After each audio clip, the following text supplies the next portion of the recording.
Look from the book, presented by TopSport. Oh, well, Tristan, before we get into the betting action from Saturday, let's talk dinner there in the office. What is your preoccupation with what they have for dinner on a Saturday night? You love it, Turfy. You love it. Because at his house, his wife decides 7 nights a week. So he's living through the TopSport boys. That is completely incorrect, Paul. I do the cooking. Do you cook at home as a matter of fact? I do. Yeah? Yes. I am the master of takeaway.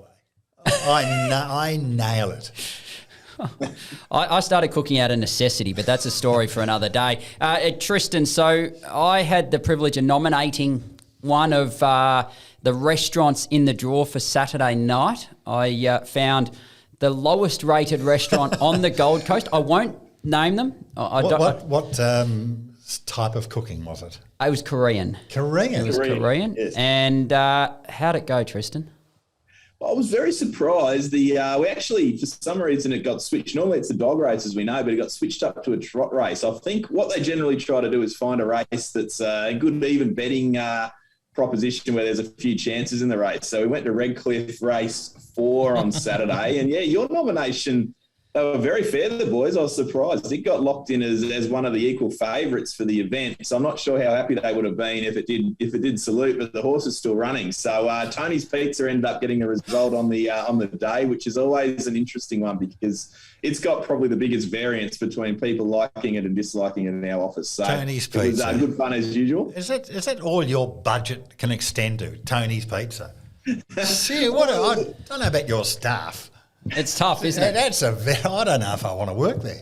Well, you go out for a meal with Betfair and you're off to Crown. You go out for lunch with Sportsbet and they'll take you to some sort of nice restaurant. You go out for lunch with TopSport and they take away pizza. Yeah, that's it. Well, it could have been worse. We could have gone to the Korean. So I think very happy. So this week I've put forward Spam at this stage as our nomination. But Turfy, you think there's enough listeners or get our listeners on the Gold Coast to maybe throw in a few nominations as well? In fact, those who know the local cuisine. Correct. I think if you're listening to the podcast and you live on the Gold Coast or Brisbane and you're familiar with the cuisine on the Gold Coast, if you can call it that, send in some suggestions.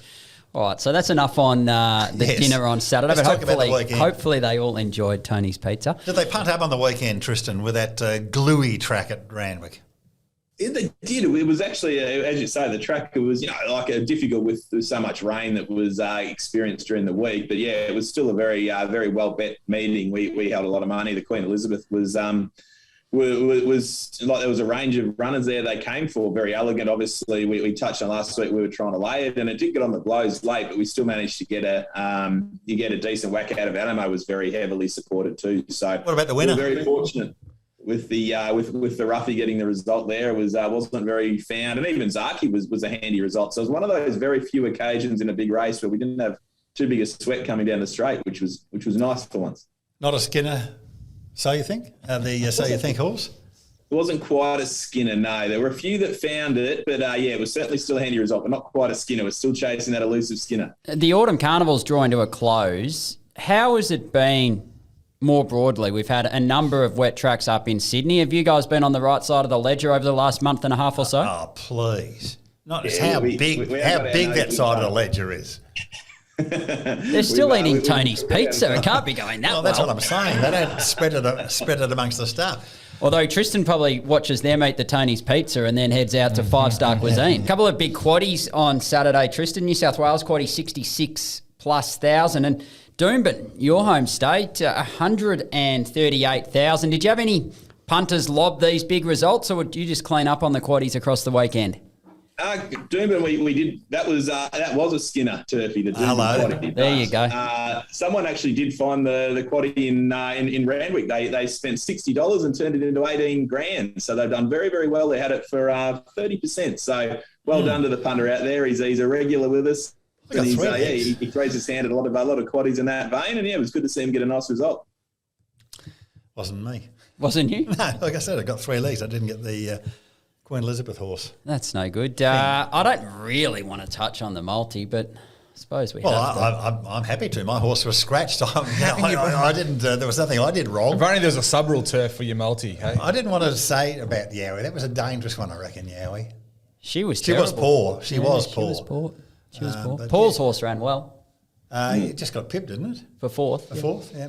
Oh, So, anyway, we had 2 in a row a couple of weeks ago, so we're still living off that glory. All right.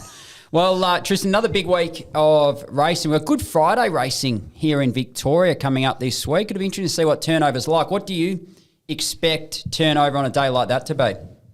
Yeah, well, obviously the Good Friday's evolved over probably the last 5 years, where historically there was never anything on. Then Perth started racing, the footy started playing. So it's I expect it to be good, actually. I think it's really, if you use footy as an example, the turnover on the footy games have been very, very handy over the last probably 3 or 4 years. So I'd expect that to flow through to the racing. So we'll have to just see how it plays out. But yeah, I'm quite excited by it. Well, I'm not sure if you can see this from Queensland. You were going to say something, Turfy? No, I wasn't. I was just wondering whether it's Christmas Day next. Will that ever go off?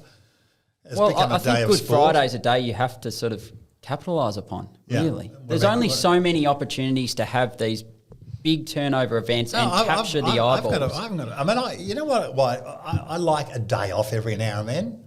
No one's making you punt to. I know they're not, but I've got an issue. I love the way you imply that you do work.